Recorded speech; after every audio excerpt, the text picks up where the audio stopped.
Ahoy, this is Zdenka. Few days ago I made crazy purchase. Well, actually it's not so crazy because the item is not brand new, it's refurbished, but yeah, well, it's still crazy purchase. When it comes to smartphone, I always preferred Android. It's just my personal preference, but because of what I do on this channel, because of my job, it only made sense for me to also get Apple. This is Apple iPhone 11 Pro and this is Android Samsung Galaxy S10 Plus. I decided to get Apple so I can do all the reviews from now on, all the future reviews on both systems, especially actually when it comes to smartphone gimbals. That way I will be able to answer all your questions better. So in this video, we will look at combo DJI Osmo Mobile 3 with Android versus DJI Osmo Mobile 3 with Apple. And since I have this phone literally only one day, I also want to know all the answers to questions you all asked me at least once before. Question number 1, what is available in DJI Mimo with Android versus what is available in DJI Mimo on Apple? Question number 2, what is the difference when it comes to filming in Filmic Pro app? Question number 3, Moment lenses and Moment app. Let's talk about that. What the future holds for Android. Question number 4, what is the difference when it comes to filming in native camera app with Apple versus Android? Question number 5, what is more stable? This phone versus this phone with gimbal and handheld. And final question number 6, let's talk about vlogging accessories. Let's talk about microphones. My friends, we've got lots to talk about.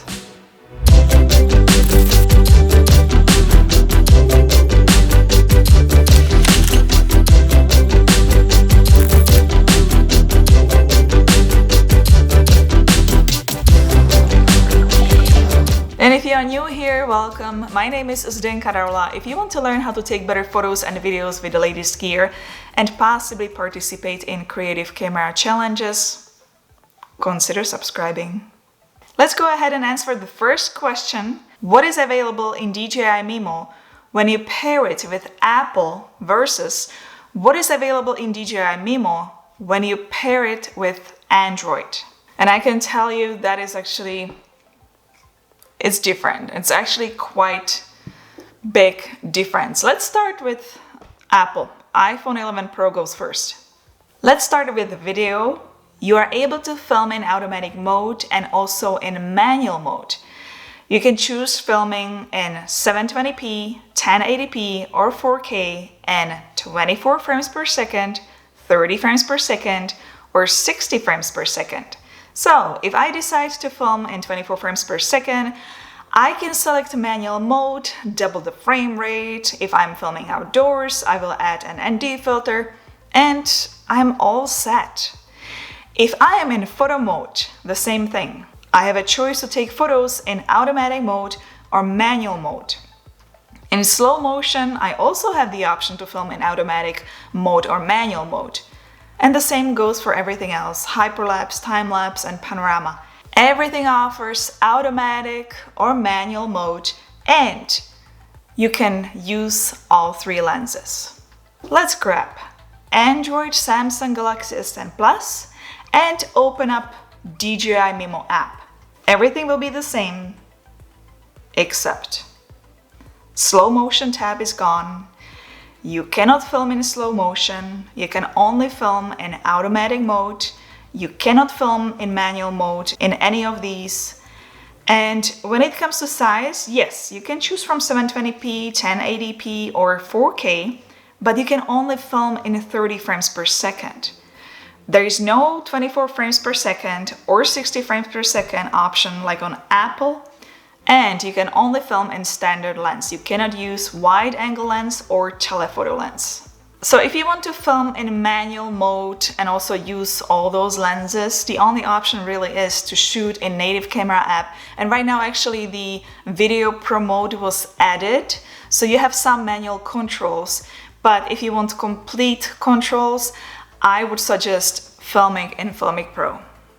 Question number 2, what is the difference when it comes to filming in a Filmic Pro app? The app is the same on both Apple and Android, but I noticed a difference though when I was filming. On Apple it is just easier. What I am mainly talking about is shutter speed. When I select my preferred preset, want to film in, let's say, 24 frames per second, I'll double the shutter speed 1/48th of a second. The number holds. I can just relax and film. On Android, it works well too, but I have to keep checking the shutter speed and ISO, as after each take, those numbers change on me. It sort of resets. So I have to make sure the numbers are correct, lock it, I have to make sure nothing changed, and then press record. So in that sense, that is what I meant by saying that it is a bit harder to film on Android and it is a bit easier to film on Apple. I also remember that one of you commented in one of my past videos about the instability of a shutter speed and those numbers in Filmic Pro app on Android. So I clearly remember that. What I also used to say up till now is that if you can film in manual mode on Android and produce amazing vlogs with it, then if you grab something like Canon M50 or Canon M6 Mark II, you'll be pro, because filming with that comparing to filming on Android is so much easier. One more feature you get with Apple and not on Android is double take in Filmic Pro. What it does, it allows you to record with 2 cameras at the same time. It will show you a preview of what all cameras see, and then you select 2 of them to record at the same time. It's a huge help for vloggers, as you don't have to turn the camera around to record yourself and turn it again to record what you see. Question number 3, moment lenses and Moment app. What the future holds for Android. Moment lenses can be used with any app. This anamorphic lens can be used with Filmic Pro, for example. Moment has Moment Pro camera app on Android, and it is still available. However, they are not going to further update this app on Android. As the developer says, unfortunately, we don't have enough engineering bandwidth to keep developing it. They do suggest Filmic Pro. Moment app on Apple is quite nice and easy to use. I actually find it more user-friendly than Filmic Pro. I just find it easier to use. It is more straightforward. Question number 4. What is the difference between filming a native camera app on Apple versus Android? Well, on Apple, the native camera app is quite basic.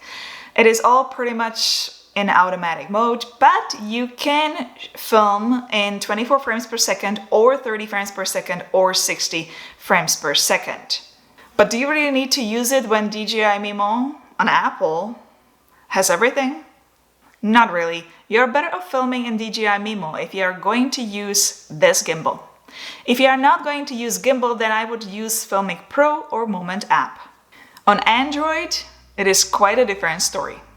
The native camera app has manual photo mode and manual video mode.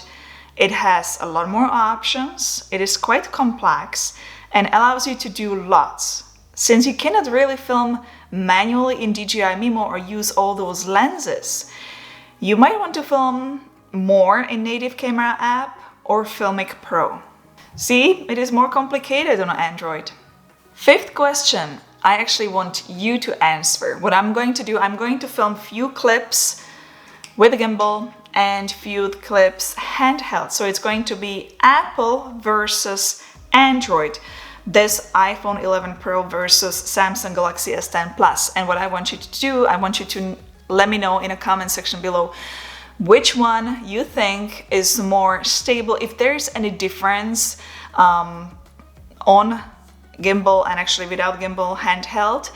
And I would like to know if gimbal is actually needed for any of those, either of those.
And finally, last question number 6, vlogging accessories. In my past videos, I've been showing my complete vlogging kit for Android with this gimbal. You could use everything with this iPhone 11 Pro except microphone. This phone doesn't have the port. So if you want to use the same microphone you are perhaps using with your mirrorless camera, you would have to use most likely powered USB hub. But they sell quite large selection of microphones for iPhones, which I will look into and show my choice in future videos. Well, that was quite an eye-opener for me, actually. I'm really glad that we have now both phones here so I can do all the future reviews for all the products on both systems, so we can actually answer all the questions when it comes to compatibility. Also, I'm linking a list to all compatible phones when it comes to DJI Osmo Mobile 3 below the videos. So for those who are still deciding if they want to buy this gimbal, they can clearly see, depending on their phone model, what is available in DJI Mimo and what the limitations are.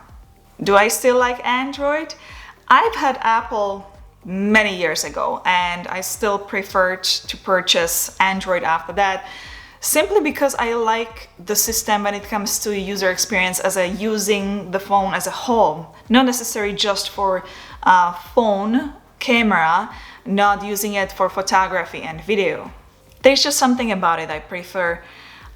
If I was going to decide now which phone I want for filming, and I mean, if my priority would be filming, taking photos, vlogging on the phone, I would not care as much about phone being used as a whole, as a phone.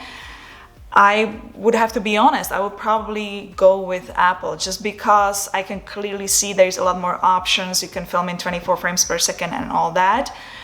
But if I would not care about the camera, if I would not care about photography and video, and I would just want a phone as a phone, then I would still say that Android would be my first choice. Well, hit the thumbs up if you found this video interesting, and don't forget to subscribe to all future videos because I'll have a lot more coming up. In fact, there is one big video coming up comparing 5 smartphone gimbals with both systems. That should be something. Also, all the products, all the items I was talking about in today's video are listed in the video description below in case you want to check it out. And if you have any questions, comments, or simply want to say hi or ahoy, you know that best way to reach me is leaving it in a comment section below. And I'll see you, my friends, in the next video. Ciao, ahoy.